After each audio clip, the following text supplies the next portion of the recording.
back to EDH Deck Building. I am your host, Demo, and let's talk about a few lands that are very popular in the format that I think might be overplayed. You guys are putting them in too many decks where I don't think they are needed. I briefly touched on this in my recent spoiler videos for Modern Horizons 3 when I was talking about Jyoti Moog Ancient, and I decided to make an entire video regarding it because it is pretty important with regards to deck building. Of course, when Jyoti Moog Ancient enters the battlefield, create a 1/1 green forest Dryad land creature token for each time you've cast your commander from the command zone this game. So of course it is making essentially Dryad Arbors, and Dryad Arbor is a card that I think gets played a little bit too much. It's one of the reasons why I didn't love that commander. Of course, it is a land creature forest Dryad 1/1. It is a very unique card, one of the most unique cards in the history of the game. One of the reasons why it is so widely played, there's a lot of great reasons. Famously in Legacy, they were using Green Sun Zenith to 1 mana, put their green Dryad Arbor into play because, of course, this is a green creature. It does have that color indicator, very important to point out. Also very important to point out that because it's a creature, it is affected by summoning sickness, so you can't tap it for mana right away. It's essentially like any other mana dork, but of course, it's also a land. It is, of course, a forest, so you can go get anything that says go get a forest and put it into play. You can get Dryad Arbor with that as well. There's a lot of neat ways to use this card. I talked about a really neat combo with Bone Miser and Tortured Existence. Again, because Dryad Arbor is both a creature and a land, it will trigger both the land and creature stipulation on your Bone Miser, giving you both a zombie token and the 2 black mana, which of course you can use for your Tortured Existence. And if you have another creature, either in your hand or in the graveyard, you can keep swapping them back and forth infinitely, making a giant zombie army. So because it's a land creature, it does have a lot of really neat interactions with it, but because it's a land creature, it also has the downsides, right? Whenever you have a card that has 2 different types, the big downside there is that it is going to be susceptible to more removal, right? I say this about artifact creatures all the time. The most easily removed thing in the commander format is an artifact creature because, of course, it's going to die to all those creature board wipes, which everyone has a lot of, and it's also going to die to that Bane of Progress or that Vandal Blast, which get played in the format a ton as well, right? It dies to both types of removal. The same is true for Dryad Arbor. Now, of course, not a lot of land removal played in the commander format, which honestly I think should get played a little bit more. I mean, no one's going to use their land removal on your Dryad Arbor, obviously. It just taps for green. They could. I mean, if you get to a situation where maybe your Dryad Arbor has a bunch of auras and enchantments on it and that's actually attacking for lethal, someone could Ghost Quarter it. So there is that situation, but more likely the situation is I have a land in play, and I would imagine most people are putting Dryad Arbor in their deck as a land. You want it to tap for mana. Again, it doesn't do much else. It's a 1/1 creature. You're probably not going to be attacking with it. In the commander format, it is almost certainly just going to be a land that is tapping for mana. And of course, because it's a creature, it dies to a board wipe, right? So when someone casts their Blasphemous Act, not only are you losing all your creatures, you're also losing a land. So you're down a land as well. Now, thankfully, you're in green, so you're going to be less affected by that than most other colors would, but you are still losing a land to a creature board wipe, which I don't love. This is one of those cards that I think a lot of people will just shoehorn into their decks because,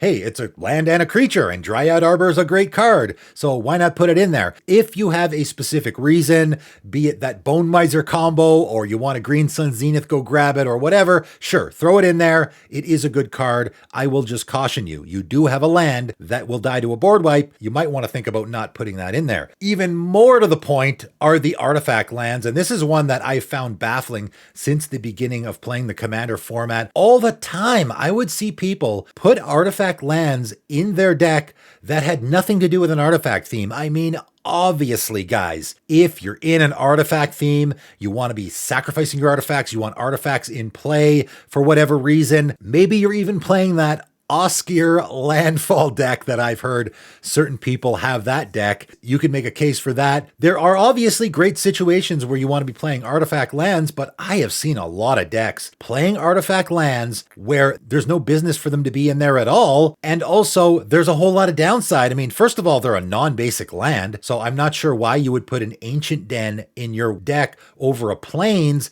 unless, again, the artifact part gives you some advantage. I have seen people do that, and I'm not sure exactly why. Someone plays a Blood Moon, your Plains is perfectly fine, and your Ancient Den is now a mountain, right? But an even more likely scenario, of course, is the one I just mentioned. Bane of Progress and Vandal Blast are very popular cards in the format, and you will lose your artifact lands to them. It's an utter blowout, and in fact, one of the reasons why I have always avoided artifact tribal themes. I have put together a few artifact tribal decks before, but one of the reasons why I never have had an artifact deck myself is because it's such a blowout by two of the most popular cards in the Commander format. And you also will likely lose your lands because, again, that's the deck where you want to be playing artifact lands. So not only do you lose all your artifacts, you lose a few of your lands as well. Basically just pack up and go home. I don't know how you could recover from that. Hopefully you have a way to survive it. But again, we're talking about the specific scenario where people are putting artifact lands in their decks where they aren't actually an advantage.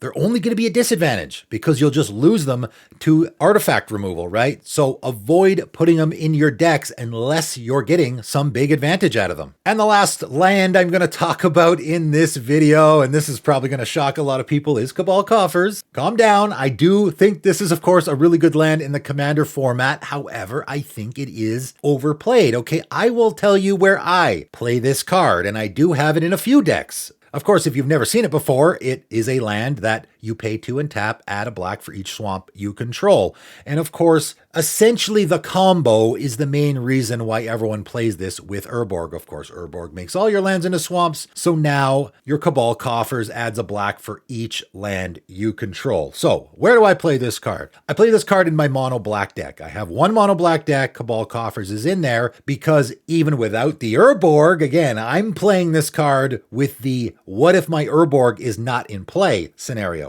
And of course, in a mono black deck, it's still a pretty good card. I will point out though, man, I've run into a couple of situations where Cabal Coffers is like my turn 3 land. That's not very good, right? Then I get to turn 4 and I'm playing a Ghost Quarter. That's not a swamp. So my Cabal Coffers is still useless. You know, you get into the situation where it's essentially a Temple of the False God where it doesn't do anything. It's a land that does nothing until you get to a certain scenario. And in fact, in a lot of mono black decks, Temple of the False God and Cabal Coffers are entirely similar, where you got to get to essentially 5 lands before it becomes good, right? Once I get to 5 lands, now likely 3 of those are swamps, and one of them is like non-swamp land that you would normally have in your deck, and then the other one is a Cabal Coffers, right? That's a very likely scenario, and now with only 3 swamps in play, my Cabal Coffers, of course, is adding 3 black mana, which I'm tapping 3 lands to add 3 black mana, so I'm not really up anything. I've just gotten to parity with my Cabal Coffers, right? You have to get above that before it actually starts getting good. There's a lot of situations where this land is not very good at all in just a mono black deck I'm talking about here, where it's probably the best fit. People are always thinking of the dream scenario with the Arbor, and of course, that I do as well. I do have Arbor in my mono black deck because it's just a good fit there. Has all your lands tapping for black mana. Why not? Also combos with the Cabal Coffers. I also have this card in my A Name is One deck, and that's essentially what that deck is built around. I decided originally to go with a lands theme because one of the best ways to get a whole ton of mana, of course, is with the Cabal Coffers Arbor scenario, but in that deck, I specifically am tutoring for lands in that deck, right? I can cast an Hour of Promise, get both my Coffers and Arbor into play right away, so my Coffers is never going to be useless. I can cast Temperate Discovery, and I likely usually get them both, so my Coffers is never going to be in that twilight zone of being not good. It's just a land sitting in play that doesn't really do anything. That's not a good scenario to be in. For me personally, and I know a lot of people will disagree with this, I would never put a Cabal Coffers in a 2-color deck if I can't be tutoring for lands very frequently, okay? I see, of course, all the time, people will put their Cabal Coffers in a Dimir deck. Why not, right? Well, I'll tell you why not, because the scenario I just painted with the mono black deck gets even worse in a 2-color deck. I can't count how many times I've seen people with their Cabal Coffers in play, just sitting there doing nothing, hoping they can draw their Urborg or maybe tutor for it. Without the Urborg, Cabal Coffers gets really, really bad in a 2-color deck. How long will it take before you get 4 swamps in play in your 2-color deck? It's gonna probably take a while, right? That's what you need for your Cabal Coffers to be an advantage for you, right? 3 swamps basically turns it into a swamp itself. It's giving you exactly 1 mana. 4 swamps is where you need to get before it'll actually give you the bonus that you're looking for. And of course, even that isn't great, right? Now you just have a land that's tapping for 2 mana, which is good, but it's not like gonna blow anyone away. You're not getting to a point where it's incredibly good. It's just pretty good. The Urborg you need in play before it actually gets really, really good in a 2-color deck. And yes, that means I would never play it outside of a 2-color deck either. I see people play the Cabal Coffers Urborg combo in their 3-color deck. I'll see it in an Esper deck, and I'm just thinking, man, unless you have a way to tutor for one of those cards, that seems really, really bad. Of course, the Urborg, not really a downside there.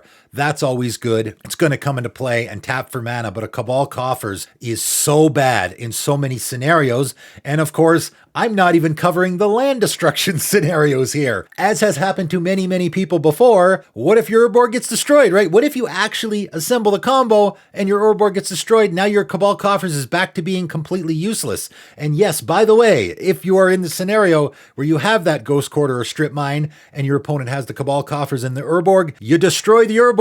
You did not destroy the Cabal Coffers. Again, unless your opponent is playing a monocolor deck where you probably want to hit the Cabal Coffers, because it is likely still adding a decent amount of black mana. So for me, I am only putting Cabal Coffers in my mono black decks or in decks where I can specifically tutor for lands. And I don't mean I just have an expedition map in my deck. I mean I have several options to go get it. I would never play it outside of a monocolor deck unless it fit that specific scenario. That's just me. These are 3 lands, or I guess land cycles as well, that get played a ton in the Commander format, and I think probably see a little bit too much play, in my opinion. You guys let me know in the comments below what you think. I'm sure you will, because a lot of these lands are beloved in the Commander format. That is it for today, though, and thanks for tuning in.